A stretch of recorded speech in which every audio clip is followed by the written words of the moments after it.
All right, I am here with Nick Fasulo, college basketball expert to my left, to talk about some Big Ten basketball, perhaps the best conference in the nation.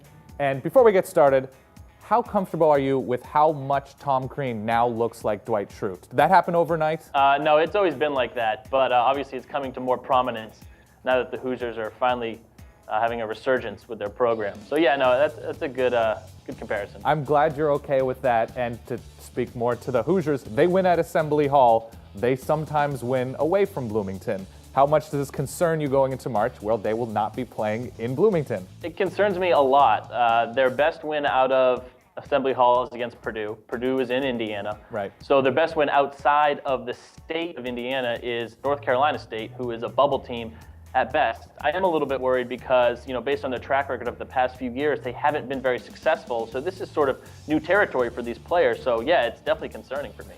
And this past weekend, Michigan State, of course, goes down to Ohio State in the last second. Even possibly more importantly, Brandon Dawson goes down. What is the impact of Brandon Dawson going forward? And is Michigan State their own worst enemy going into the month of March and possibly early April? Yeah, Frank, I really like what Derek Nix and Adrian Payne have done down low to complement Draymond Green. But you saw in the end of that game, William Buford shooting over an undersized Keith Appling. William Buford is 6'6". Brandon Dawson is 6'6".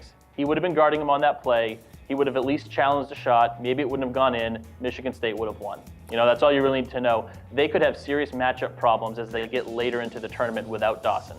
And speaking of William Buford, of course, he had pretty much the game of his life against Michigan State. And he's been a bit of an inconsistent player, I guess you could say, for Ohio State this season.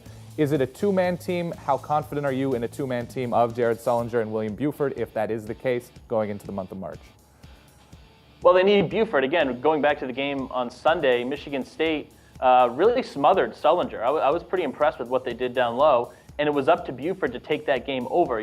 When Ohio State has lost, Buford usually has struggled, especially if you look at the Elite Eight game from last year when they lost to Kentucky. He was 2 for 16 from the floor, and they didn't win. They were upset in that game. They need him, especially without John Diebler, especially without David Lighty out on the perimeter to help him to score in buckets. He's their only playmaker, really.